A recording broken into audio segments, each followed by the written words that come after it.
Olha, o Flávio tem ido muito bem nas entrevistas que eu tenho visto dele, tanto no Ratinho quanto no Flow, tem se portado de uma maneira extremamente afável, né, para o público, preparado em diversos temas. E eu nunca preguei que a gente não deva ter alianças, né? Nunca preguei um puritanismo, né, político. Pelo contrário, eu acredito que a gente de fato precisa compreender que em determinados momentos existem pessoas que não têm como de fato nós estarmos ao lado para uma aliança que fira os nossos princípios e essência e valores. Mas no âmbito da política a gente sabe que principalmente no executivo é necessário sim fazer alianças para poder chegar no poder. Obviamente, desde que isso não represente, digamos, um toma lá da cá espúrio, né? Porque a política é feita de interesse e não tem nenhum problema nisso. O nosso casamento, nossas amizades é feito de interesse, mas um bom interesse, né? A pessoa é uma pessoa agradável, você tem uma similaridade de gostos, de vontades, de humor, e tudo bem. Agora, dentro da política, então, tem que ser esse tipo de interesse. Não é o interesse que a gente vê, por exemplo, né, de Lula e Alckmin, né, que eram inimigos mortais e por conta de um interesse de poder acima de tudo, eles se unem de maneira falsa para poder tomar o poder a qualquer custo. Então, essas alianças, né, e apoios que o Flávio tem recebido, inclusive, né, para uma bolinha, né, do Twitter, né, de direita que praticamente acusa todo mundo de traidor. Daqui a pouco o próximo passo é falar que o Bolsonaro é traidor do bolsonarismo, né, porque não vai restar ninguém mais para poder acusar de traidor. Para mim isso é política, para mim isso é natural. Eu mesmo sempre preguei, enfim, conversar com todos, dialogar com todos. Obviamente é muito diferente uma conversa, um diálogo, de uma aliança política que, enfim, você irá entregar algo que aquela outra pessoa, você também vai ter que entregar algo para ela que seja ruim. Dando um exemplo aqui, né? Suponhamos que você indique um ministro do STF que seja ali de centro, mas ele pede para você para poder ser favorável, né, ao aborto. Isso aí não é o tipo de aliança que eu estou defendendo, né? Obviamente eu defendo uma aliança em que entre os nossos princípios, os nossos valores, a nossa essência se mantém. Então, para mim, é natural. Agora, engraçado, né, que muitos que nos acusavam, né, os intergalácticos, que diziam aí, né, sobre Pablo Marçal, mesmo não tendo nenhum tipo de relacionamento, de network, de business, de algo, enfim, formal, informal com ele, quando vi ele no futebol lá com o Neymar, eles colocam como, né, se fosse o maior inimigo, né, do Bolsonaro, falou que ele é um traidor, etc e tal, e agora dando o apoio ao Flávio, e não discordo, tá? Acho que é natural da política a gente receber os apoios, porque a gente é infinitamente melhor do que o Lula. Só que para essa turminha fica aí, né, o aviso aí para os telespectadores, né, que prestem mais atenção em quem vocês escutam, em quem vocês dão a sua audiência, mesmo que seja pouca, mas que vocês dão ouvidos, porque essas pessoas literalmente são torcida. E a gente, quando, principalmente vocês, né, que fazem um trabalho jornalístico, vocês não podem ser torcida, né? Vocês têm que ser analistas, muitas das vezes a tua opinião vai gerar um atrito, mas é importante falar. Eu mesmo, quando lá atrás eu disse, olha, a gente não pode perder a eleição do ano que vem. Essa é a minha preocupação. Nós não podemos perder a eleição do ano que vem, porque a eleição do ano que vem significa mais 3 novos ministros do STF indicados pelo Lula. Significa mais 4 anos de Haddad tocando a nossa economia da forma como está. Eu não acredito que o Brasil consiga sair de uma recessão com 20 anos de PT no poder. Então essa é a minha preocupação e eu deixei isso bem claro na reunião quando o Flávio anunciou a sua candidatura ali.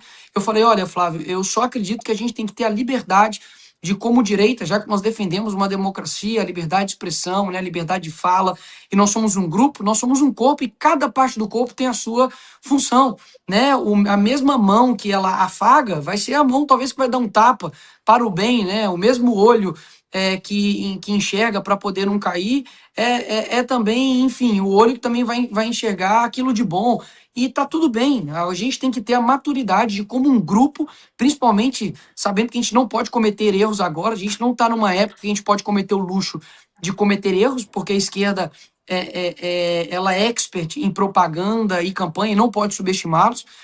Então, eu sempre preguei isso, que a gente mantenha uma coerência e, se for mudar de rota, né, que tudo bem, avise, vamos mudar de rota. Pessoal, antigamente a gente falou a respeito do centro, batemos muito do centro, mas agora a gente entendeu que precisa alocar as pessoas, né, de maneira correta, de maneira transparente, sem mudar os nossos princípios. e tudo bem. O que não dá é para ter, infelizmente, ali um grupo que as pessoas se tornaram PhDs em afastar as pessoas. E hoje, mais do que nunca, a gente tem compreendido que se a gente não alcançar as pessoas ali, né, principalmente do centro, até mesmo pessoas, né, de esquerda, que não são tão de esquerda, outras pessoas irão alcançá-los. E eu pretendo sempre alcançar essas pessoas, porque como cristão, eu não posso ficar pregando para convertido.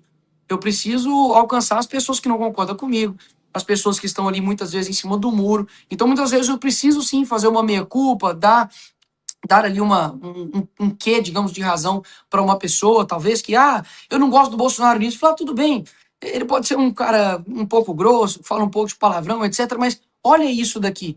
E muitas vezes as pessoas da direita perderam essa capacidade de comunicação, de persuasão, de honestidade, de coerência de pautas e de agenda, e isso pode nos prejudicar. Então, eu acredito que, enfim, a candidatura do Flávio, no sentido de escolha do Bolsonaro, é totalmente justificável, afinal de contas, quem ele mais confia, né, do que o próprio filho. Por um outro lado, você tem pessoas que estavam fazendo uma análise, né, de talvez assim, será que a coisa vai engrenar? As últimas pesquisas, né, agora mostraram um avanço até mesmo do próprio nome do Tarcísio. Então, foi, né, de fato, uma surpresa. Existe também um outro campo, né, como o Silas Malafaia, que, enfim, tá soltando o verbo no sentido de que ele apoiaria uma outra chapa, como a do Tarcísio e Michele vice, porque teria, enfim, mais chance de ganhar na visão dele. O que eu acredito é que, como a Bíblia fala, né, a gente tem que examinar tudo e reter o que é bom. Eu escuto o Silas, e do tanto que o Silas já fez vídeo, já me atacando diversas vezes, já teve diversas pessoas, né, que eu escuto e que eu sigo que já falaram mal de mim, e eu ainda assim continuo escutando a todos, porque eu acho que seria muita soberba da minha parte acreditar que eu tenho a verdade e eu não quero ouvir ninguém mais. Então eu acho que nesse momento agora é importante que, principalmente as nossas lideranças, o Flávio, né, enfim, o partido como um todo, deputados, senadores, escutem tanto o povo quanto as pessoas, escutem os empresários, escutem o pessoal do agro, escutem os professores, escutem os pais e mães, escutem o tio, escutem o taxista, escutem o cara do Uber, escuta, enfim, as pessoas comuns, obviamente além, né, das pesquisas, porque eu acho que esse feeling, né, de não perder o tato com as pessoas é muito importante para a gente tomar as decisões, né, porque realmente vai ser uma eleição muito acirrada e eu não tenho dúvidas que todos que falem, mesmo talvez sejam de forma áspera, mesmo talvez seja da forma como você não gostaria de ouvir, você precisa não considerar essa pessoa como, enfim, como um traidor, como uma pessoa que quer abandonar, não. Quando o Silas dá a opinião dele, é a opinião dele. Caso contrário, a gente vai estar fazendo literalmente igual à esquerda. E é interessante que um deputado do PT recentemente foi dar um evento lá do PT e ele foi dar a opinião dele a respeito das mortes que ocorreram lá no Rio de Janeiro, né, que os policiais abateram lá mais de 130 criminosos. Ele falou que só morreu otário, né? E aí o pessoal, tinha uma mulher lá que não deixava ele falar, falou, você é um mentiroso, você é um mentiroso. Ele falou, pá, peraí, você vai deixar eu falar? E é engraçado, porque vocês falam em democracia, que a esquerda é democrática, mas você não consegue me ouvir. Então eu quero trazer isso também para a direita, né? A direita que é democrática, que precisa ouvir a todos, precisa compreender a todos, né? Precisa saber ganhar no argumento. Se o Silas está errado, vai lá e grava um vídeo falando por que ele está errado. Né? Se o fulano de tal está defendendo o Flávio e você discorda, vai lá e contra-argumente, né? Agora, o que muitas vezes eu tenho visto é que as pessoas ficam numa campanha, né, de difamação, de mentiras, de desgaste a figuras importantíssimas para a direita e que isso só atrapalha a direita e que muitas das vezes, né, quem acaba sofrendo esses ataques fica em silêncio, mas uma hora nem sempre vai ficar, né, em silêncio e acaba, obviamente, também revidando. Aí essas mesmas pessoas começam a se dar de vítimas, sendo que elas mesmas estão há anos atacando aí diversas pessoas da direita. Então, eu acho que esse é um panorama que eu faço de que eu vejo que a gente precisa ganhar ano que vem, e esse momento agora a gente precisa ter estratégia, ter planejamento, pensar não somente, né, com o coração, pensar com a mente, e a gente ir para cima e vencer essas eleições.